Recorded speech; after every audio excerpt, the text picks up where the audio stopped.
Good morning सभी को। Good morning sir. आज हम लोग कक्षा 10वीं के लिए शुरू करते हैं बुक। और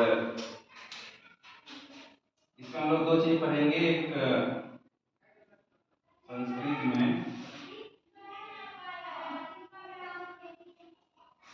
एक साइड हो गया व्याकरण, ठीक है, और दूसरा हो गया संस्कृत का बुक। क्या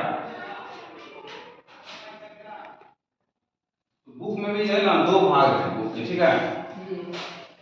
बुक के दो भाग यानी कि दो पार्ट मिलेगा। ये दोनों पार्ट में सबसे ज्यादा जो सवाल पूछा जाता है वो प्रथम भाग में पूछा जाता है, ठीक है। जैसे देखो इसमें एक है द्वितीय भाग, एक है द्रुत पाठ, ठीक है।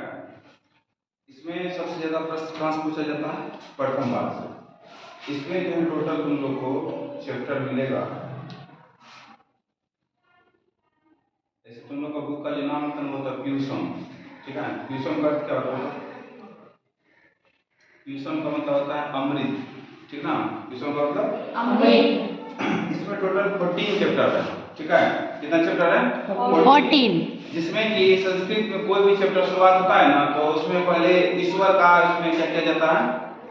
स्तुति किया जाता है, गान किया जाता है। तो सबसे पहला चैप्टर है हम लोग का मंगलम, ठीक। पहला चैप्टर नाम क्या है? मंगलम। मंगलम का अर्थ होता है कल्याणकारी, कल्याणकारी। इसमें ईश्वर को प्रार्थना किया जाएगा और विश्व के कल्याण के लिए क्या किया जाएगा? स्तुति किया जाएगा, ठीक है। दूसरा चैप्टर है पाटलिपुत्र, यानी कि पटना के बारे में क्या किया जाएगा? इसमें बताया जाएगा पटना को कितना पुराना किया। सबसे ज्यादा प्रश्न मुझसे पूछता है। तीसरा चैप्टर है अलस कथा, यानी कि व्यक्ति आलसी होते हैं तो आलसी के परिणाम क्या क्या हो सकते हैं उसके बारे में बताया जाएगा।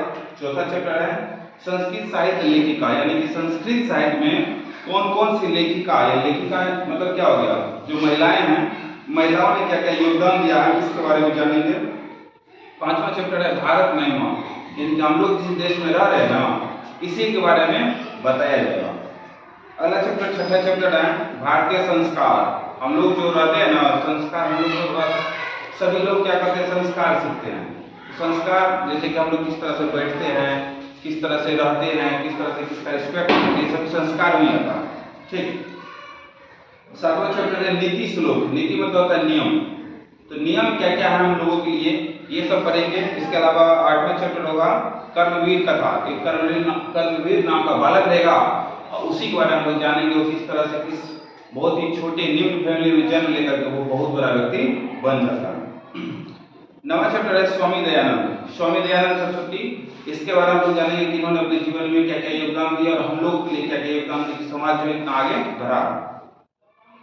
10वां चैप्टर है मंदाकिनी वर्ण, मंदाकिनी को नदी है, ठीक है ना। और उसी नदी के बारे में जो है सीता को राम यहाँ पे क्या करेंगे? ज्ञान देंगे, बताएंगे उसके बारे में, उसकी शोभा के बारे में। 11वां चैप्टर है व्याघ्र पथिक कथा।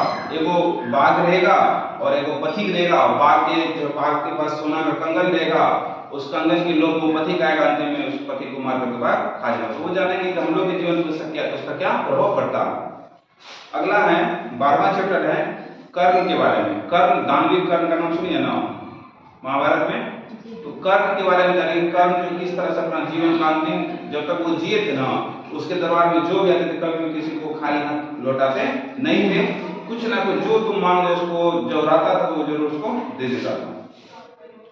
इसके अलावा 13वां चैप्टर रहेगा विश्व शांति, यानी कि विश्व जो है पूरा विश्व में कुल मिलाकर कभी 193 देश है, ठीक है, जिसको हम लोग जानते हैं। उसके बारे में जानेंगे कि उसमें हम लोग शांति कैसे ला सकते हैं। अभी देखते हैं कि जैसे भारत है तो भारत का जो पड़ोसी देश है जैसे बांग्लादेश है, तो बांग्लादेश अभी भारत के खिलाफ बहुत सारा काम कर रहा है। भारत को वो ज्यादा रिस्पेक्ट नहीं करता, भारत के खिलाफ जाते रहता है। तो ये सब चीज जानेंगे हम लोग किस चैप्टर में? 13वां चैप्टर में विश्व शांति में। अंतिम चैप्टर होगा 14वां चैप्टर शास्त्रकारा। शास्त्रकारा मतलब हम लोग एक होता है शस्त्र, एक होता है शास्त्र, ठीक है। शस्त्र मतलब क्या होता है? हथियार। शास्त्र मतलब किताब, ठीक है। तो शास्त्र कार्य शास्त्र के बारे में जानेंगे, पुस्तक के बारे में जानेंगे कि कुछ महत्वपूर्ण पुस्तक है जो हमारे जीवन में बहुत ज्यादा महत्व रखते हैं, ठीक है। तो हम लोग आज से शुरू कर रहे हैं प्रथम चैप्टर, जिसका नाम क्या है? मंगलम।